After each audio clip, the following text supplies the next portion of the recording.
Your healthcare provider may have recommended Eakin cohesive seals to help fill in uneven areas around your stoma to prevent leakage and to protect your skin. To apply, make sure the skin is clean. Remove the release paper from both sides of the seal. Shape or stretch to the size of your stoma. Then, place the seal on your body and carefully mold it. You want the fit to be snug around your stoma. Then continue applying your wafer and pouch. You can also break the seal into smaller pieces and roll or mold to fill in gaps or folds.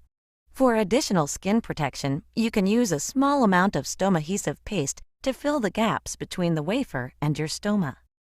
Apply a thin ring of Stomahesive paste to the back of the wafer, closest to the opening of the hole.